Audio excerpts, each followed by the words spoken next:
Spider-Man has always been one of the most beloved superheroes, but Tom Holland's Spider-Man is different. He isn't just a superhero, he's one of us, awkward, uncertain, full of hope, and constantly struggling to balance his personal life with his responsibilities.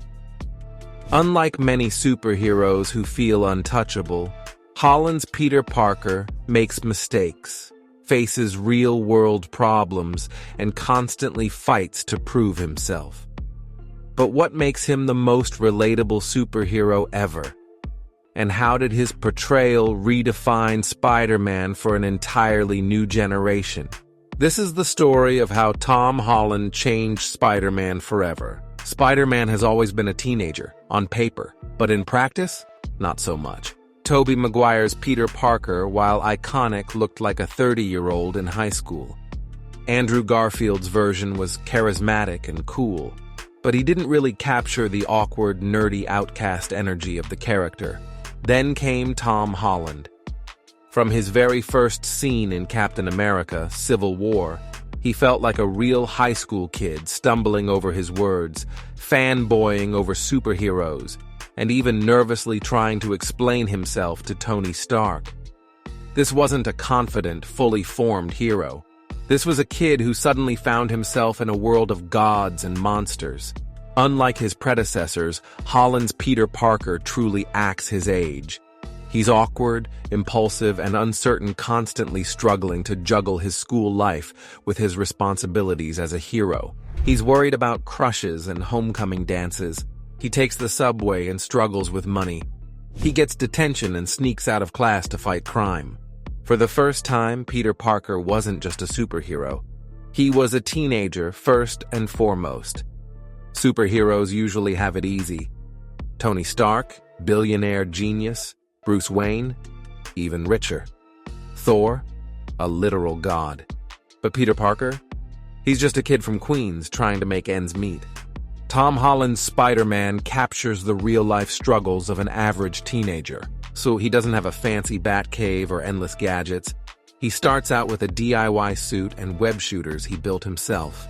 He relies on his wits instead of resources, learning how to hack his Stark suit in Homecoming instead of automatically knowing how it works.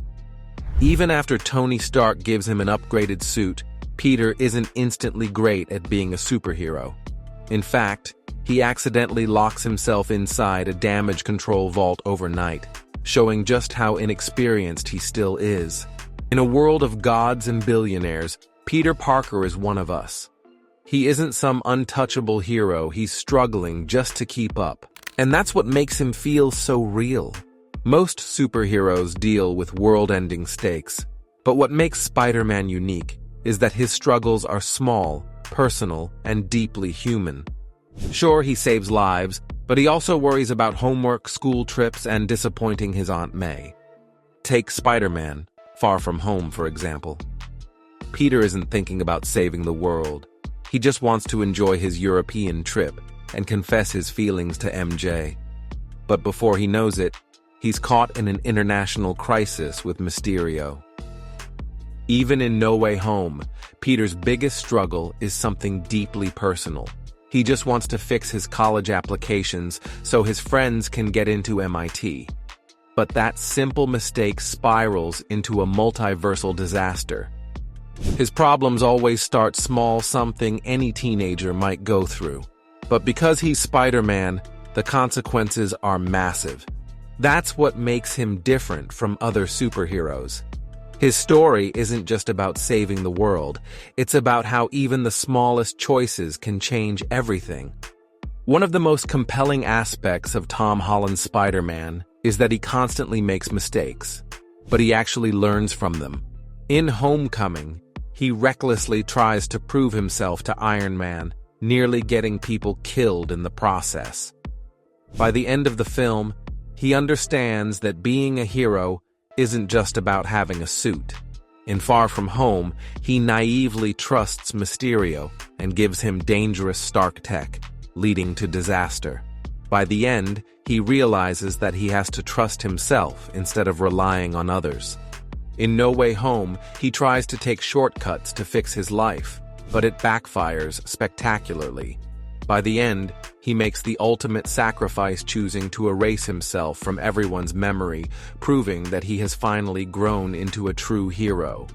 Unlike many superheroes who always seem to have the right answers, Peter learns lessons the hard way, just like real people do. At the end of No Way Home, Peter Parker is truly alone. No more Stark Tech, no more Avengers, no more Aunt May. He's finally the classic underdog Spider-Man we all know and love, living in a tiny apartment, sewing his own suit, and patrolling the streets of New York, with nothing but his own determination. He's no longer a sidekick. He's no longer Iron Man Jr. He's just Peter Parker, your friendly neighborhood Spider-Man. And that's what makes him the most relatable superhero ever. Tom Holland's Spider-Man gave us something rare: a hero who isn't perfect, but one who learns, struggles, and grows. He reminded us that being a hero isn't about having powers, it's about never giving up, no matter how hard things get. And that's why his Spider-Man will always be one of the most beloved of all time.